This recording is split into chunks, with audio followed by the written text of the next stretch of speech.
नमस्कार। राम गुलाम online classes में आपका स्वागत है। डीएलएड चतुर्थ सेमेस्टर के सामाजिक अध्ययन विषय के अंतर्गत हम लोग पढ़ रहे थे भारत के प्राकृतिक प्रदेश।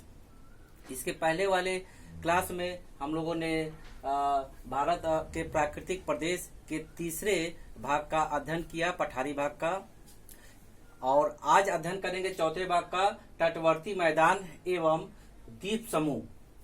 सर्वप्रथम हम लोग तटवर्ती मैदान के बारे में पढ़ते हैं। तटवर्ती मैदान अर्थात समुद्र के किनारे का क्षेत्र या भाग।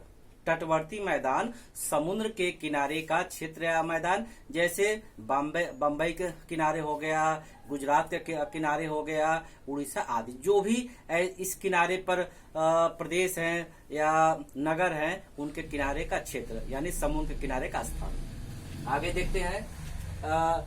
दक्षिण प्रायद्वीपीय पठार के पूर्व और पश्चिम दिशा में तटीय मैदान से घिरा है।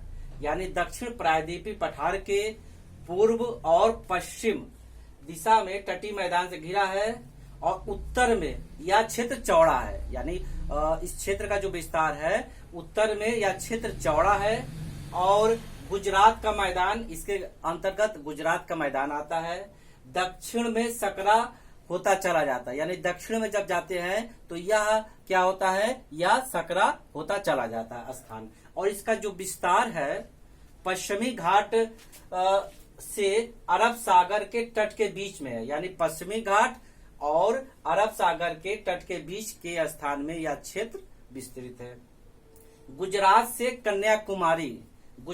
कन्याकुमारी जो तमिलनाडु है के मध्य स्थित है, और बम्बई में गोवा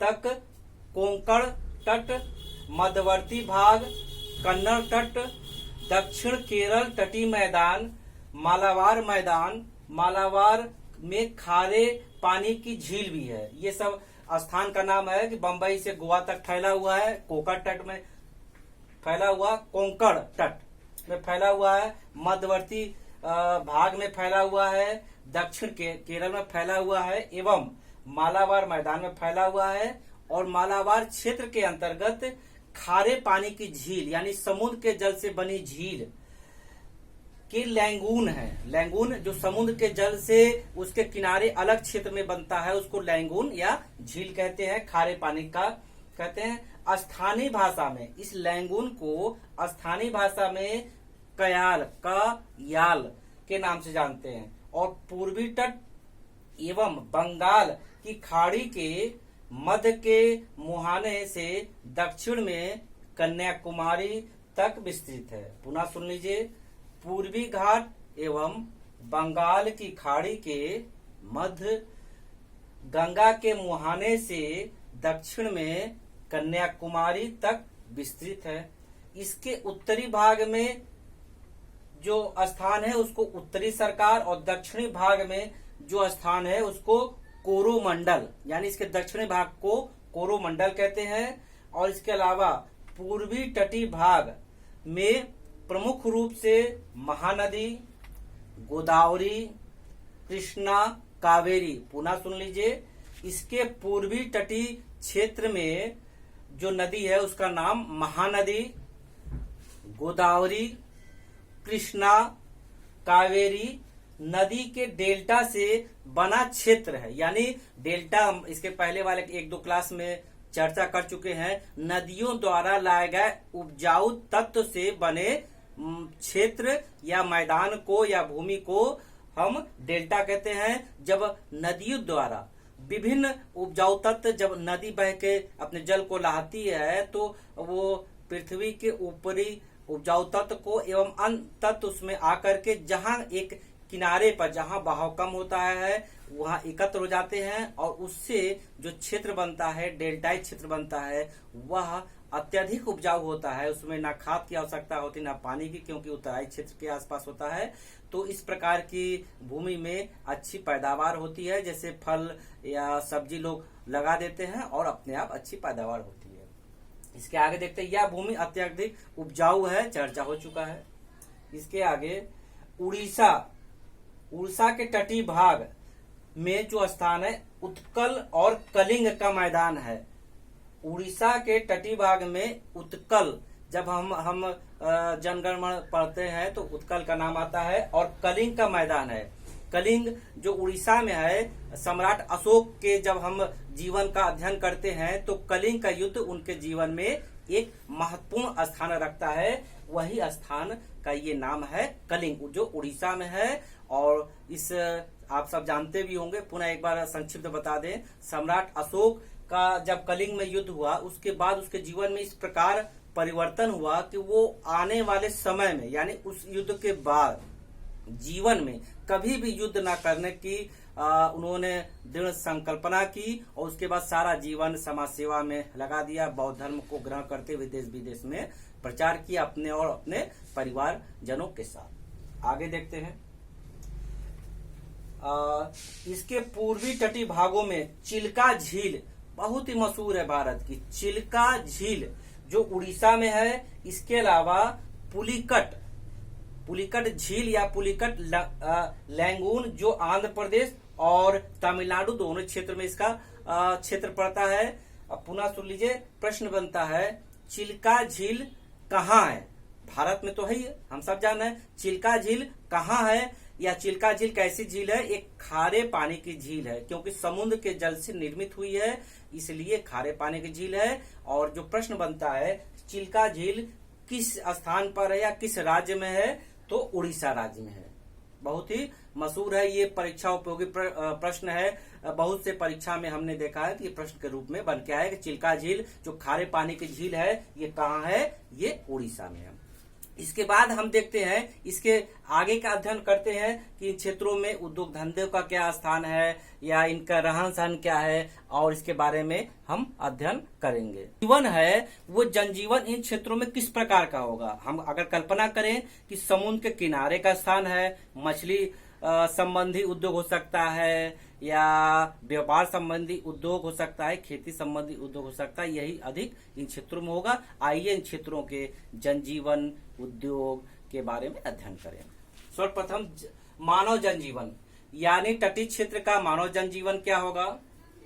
इसके पूर्वी और पश्चिमी भाग में मछली उद्योग विकसित है।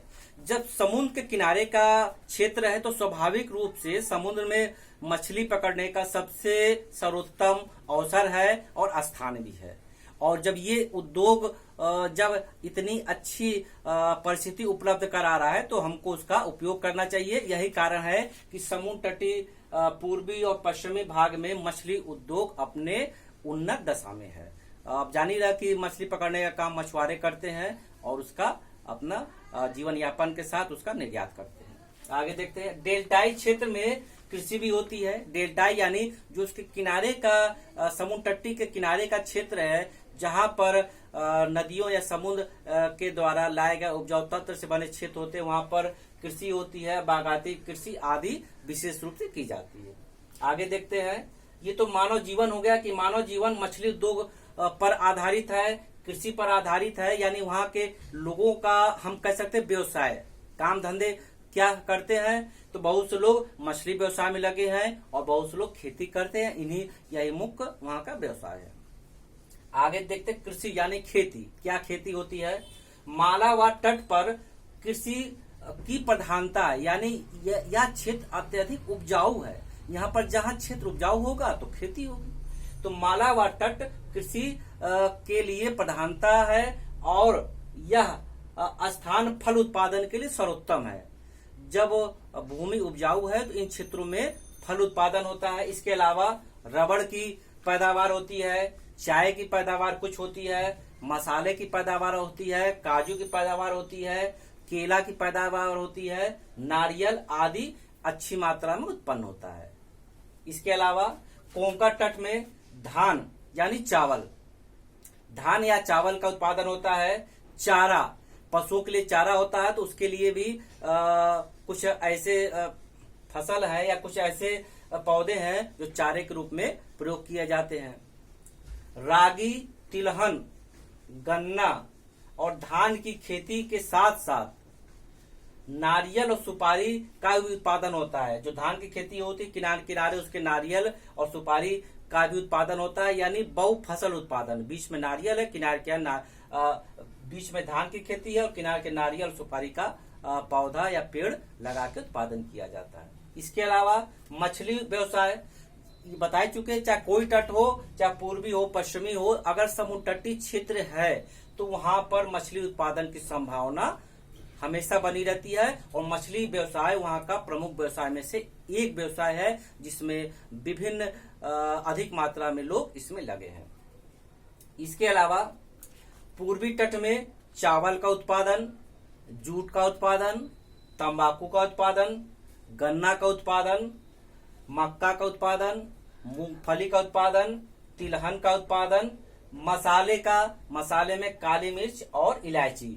आप जान ही रहे हैं कि हमारा देश मसालों का देश रहा है। दक्षिण भारत में विशेषकर मसाले अधिक रूप से उत्पादन होते रहे, जिसके कारण विदेश से, अंग्रेज से लेकर विभिन्न जाति के लोग व्यापार के उद्देश्य से आए और बाद में किस प्रकार की स्थिति यहाँ पर आई आप सब जानते हैं। आगे देखते हैं। इसके अलावा उद्योग धंधे, तो ये तो आपका हो गया, कृषि हो गया, और उद्योग धंधे क्या होता है, इसमें पश्चिमी तटीय घाट में घरेलू उद्योग संबंधी व्यवसाय है, यानी घरेलू मतलब छोटे छोटे उद्योग के रूप में, जैसे एक घर है, दो घर है, तो उसमें कुटीर उद्योग कर सकते हैं, यानी ऐसा उद्योग है जो घरेलू उद्योग को प्रधानता देता है। पश्चिमी तटीय क्षेत्र में घरेलू उद्योग की प्रधानता है, जैसे मछली में जरूर नहीं कि 150 की आवश्यकता हो, घर के 2-4 मेंबर हो, मछली पकड़े चल दिए। बीड़ी बनाने के लिए घर में 2-4 मेंबर हो, सदस्य हो, तो उसका उत्पादन कर सकते हैं। कागज बनाना, जहाज निर्माण करना, कुछ बड़े क्षेत्र काम को छोड़ करके बाकी सब छोटे उद्योग है, लघु उद्योग है। जहाज निर्माण करना ये बड़ा उद्योग है। खनिज बड़ा है। उर्वरक उत्पादन, सॉफ्टवेयर आदि, ये भी यहाँ पर उत्पादन होता है। इसके अलावा देखते हैं महाराष्ट्र के तटीय क्षेत्र में सूती वस्त्र अधिक विकसित है, क्योंकि हम इसके पहले वाले क्लास में बताए थे कि इन क्षेत्रों में महाराष्ट्र, गुजरात में अधिकांश काली मिट्टी मिलती है और काली मिट्टी में कपास अच्छा होता है, कपास से सूत बनता है और सूत से संबंधित जो मिल है इन क्षेत्रों में अधिक है। सूती उद्योग, चीनी उद्योग, वाहन निर्माण उद्योग, रसायन उद्योग, इलेक्ट्रॉनिक उद्योग, औषधि निर्माण उद्योग, जहाज कागज उद्योग आदि। इस प्रकार हम लोगों ने देखा। और इस क्षेत्र के जो प्रमुख नगर है, गुजरात, महाराष्ट्र, उड़ीसा, आंध्र प्रदेश, तमिलनाडु आदि है। और इन क्षेत्रों के यानी तटवर्ती क्षेत्र के जो प्रमुख नगर है, बम्बई, मद्रास, कलकत्ता, सूरत आदि इन क्षेत्र के प्रमुख नगर है। आइए हम लोगों ने क्या पढ़ा उसका रिवीजन करते हैं महत्वपूर्ण बातों का। इसमें जो महत्वपूर्ण बातें हैं कि चिल्का झील कहाँ है, उड़ीसा में। ये क्या है, एक खारे पानी की झील है जिसको लैंगून भी कहते हैं, जो समुद्र के जल से बनती है।